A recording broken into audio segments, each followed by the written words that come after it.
front lines? You don't look anything like a soldier. Well, of course. Compared to the mercenaries, I'm merely a feeble scholar. But the advantage of not being a mercenary is that I get to stay in a safer place and offer my strategic insight. Just think about that mercenary who lost his mind. Mercenary groups are facing constant danger every single day. Well, being a scholar is also a high-risk occupation, and you are a scholar. I'm not like the rest of them. Even among members of the same species, some will exhibit far more potential than others. This guy. Paimon still remembers when those mercenaries in Port Ormos called you a lunatic. All intellectuals are lunatics in the eyes of fools. I'll take that as a compliment. That reminds me. Do you remember the record we saw in the King Deshret ruins? It mentioned forbidden knowledge. You have a good memory. Forbidden knowledge has the power to drive people insane, but this fact has never been shared with the public. Even I, who has worked in the Akademiya for some time, was never once informed of this. I think those mad scholars and mercenaries we encountered may have all fallen victim to the corrupting qualities of forbidden knowledge. But the Akademiya has always held a different view.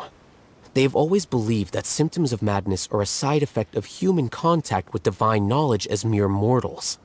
Come to think of it, perhaps the Akademiya has also never understood the true nature of forbidden knowledge, and thus always approached the issue from the wrong direction. The Withering, Elazar, and the sandstorms. Don't you think what is happening right now across Sumeru is rather similar to the forbidden knowledge pollution that occurred in the desert thousands of years ago? But Paimon thought that Irminsul's disease is what caused the withering and the sandstorms. At least, that's what Tighnari told us. Wait a second. Could it be that? Ah, you've connected the dots. The cause of Irminsul's illness may precisely be the pollution from forbidden knowledge. But if that's the case, what should we do? This is huge! Wait. Why do you think Lesser Lord Kusanali would have a solution to this situation? You mean, it's related to the scene you saw when you passed out in the Avidia forest? That whole, the world forget me thing? In that case, it's imperative that we rescue Lesser Lord Kusanali. Only by working with her to save Irminsul can we completely resolve the problems Sumeru currently faces. To make sure we're still on track, I would like to check on the state of some of our preparatory work. Where are we going? To an Eremite base.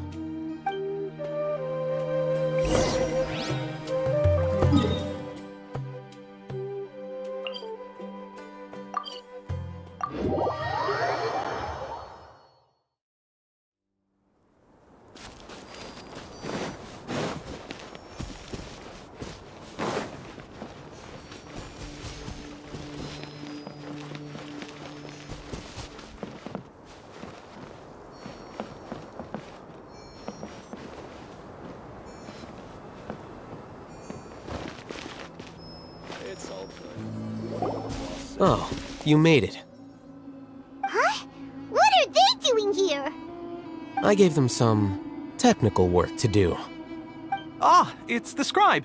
And is that the traveler I see? How's the work going? Ah, yes! We have fixed the devices according to your instructions. One of them is already ready for use, while the others are still under repair. Aren't those devices for canned knowledge extraction? What are you doing with those? Look here. Huh? More canned knowledge? Are you going to put more weird stuff into his head again? What's that look on your face? Are you scared? Paimon's a little scared, but very, very furious! That's an interesting response. Anyway, we're not going to use this just yet. As I mentioned during the meeting, this knowledge capsule contains a decree I drew up in the past. The Akademiya should also have their own copy. And according to the plan we just came up with, Traveler, I want you to record something into this capsule. Do you believe we can save Lesser Lord Kusanali? Good.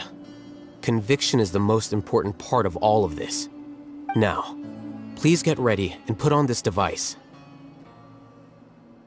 You want us to record our conviction into the knowledge capsule? Yes. Paimon is still really worried. I understand, but trust me, Paimon, this is something we have to do. It's best if you can do as I say. Because, to achieve this impossible task, it sounds like you'll need to fool your own heart first. Although it may feel like a trick, self-encouragement may be the most important tool we have. Paimon can see the point you're trying to make. Imagine this. We have orchestrated our plan and successfully rescued Lesser Lord Kusanali. As a result, we have changed Sumeru's entire political landscape. Everything went without a hitch, and everyone recognizes and praises our achievements. Now, open your eyes. Here. What's this? Read it out loud.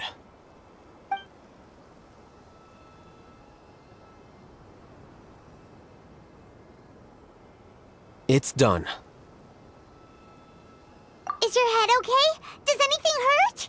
It's just a recording. There should be no negative effects. But what was the point of doing this? Paimon doesn't get it. And that's perfectly fine. In any case, these capsules aren't meant to be used by you. Huh? What do you mean? Have you forgotten?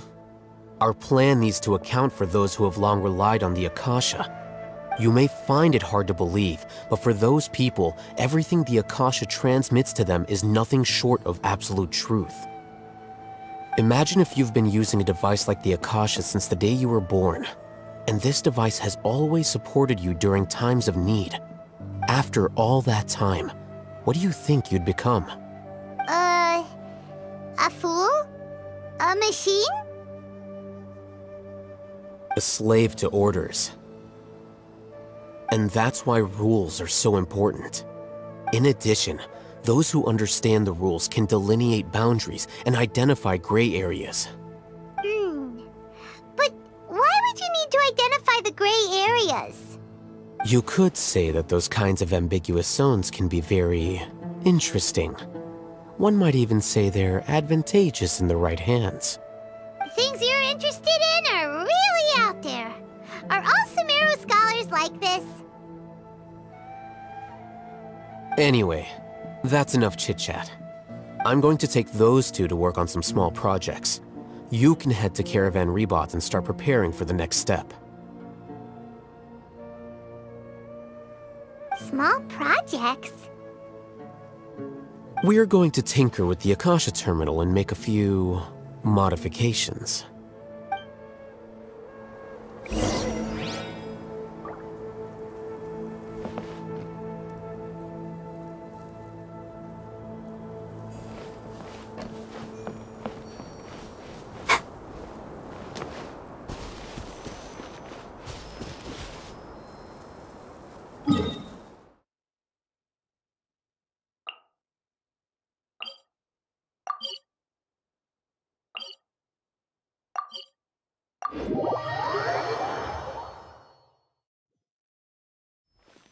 This weather is so amazing.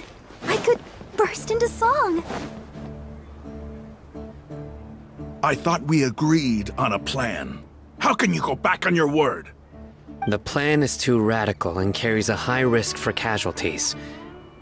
I've given it a lot of thought. And in the end, I still can't agree to it. But it's still the best plan we have. As a former Matra, you of all people should be able to see the bigger picture and recognize the innate advantages of our plan. I did. And that's how I saw the danger behind these so-called advantages. Alhaitham's plan is even more radical than I imagined. Huh? Why are you guys arguing? My friend, you're just in time. Why don't you help me persuade Cyno? He's turned against our plan. We agreed to work out a plan at the meeting. As mercenaries, you're familiar with the local environment, so you'll take care of the specifics. But then, you went to Alhaitham for suggestions. Had I known Alhaitham would give you those kinds of suggestions, I would not have agreed to the plan. Look, you already know that we're all on the same side here, don't you?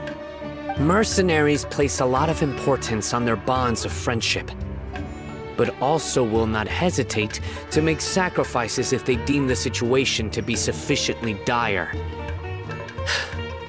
I'm sorry, but as things stand, I can't accept your principles. Seems you really do understand the ways of the desert. Traveler, Paimon, this is also something you should know. Rahman's plan is to have me work with the Caravan Ribat guards in my capacity as a Matra. We will arrest the mercenaries and escort them into Sumeru city.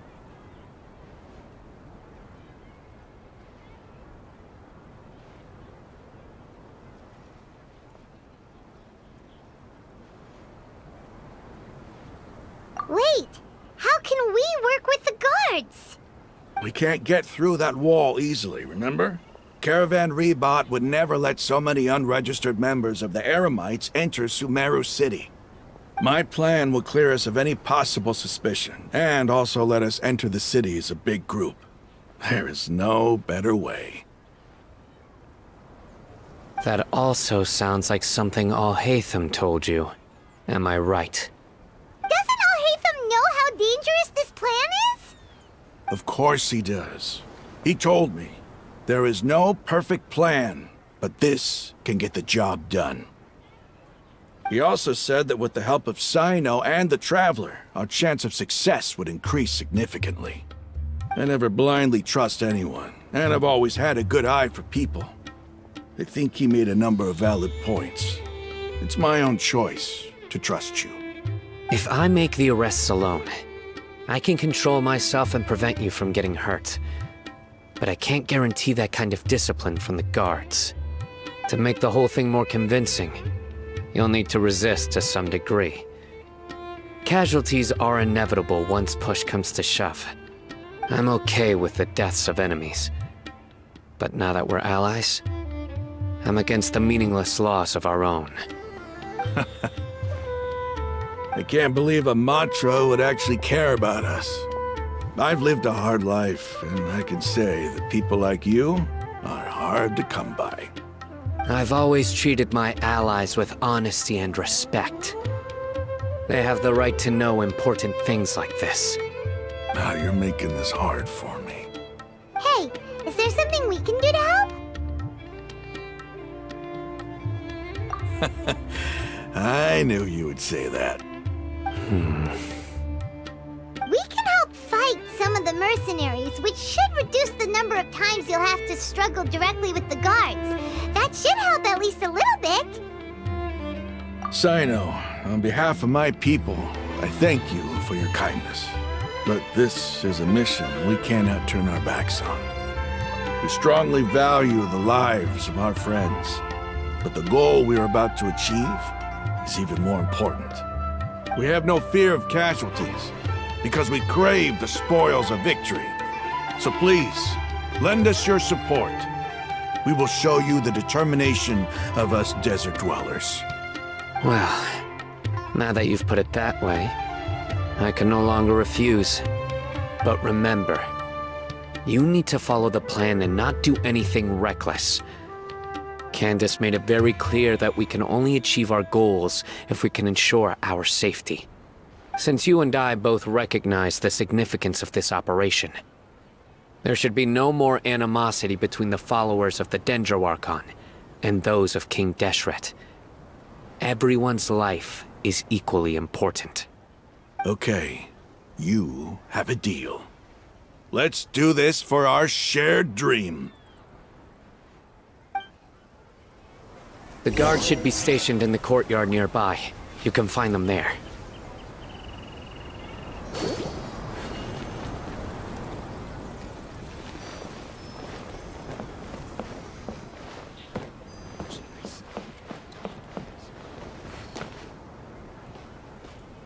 There must still be traces of King Deshret's familiars in the desert!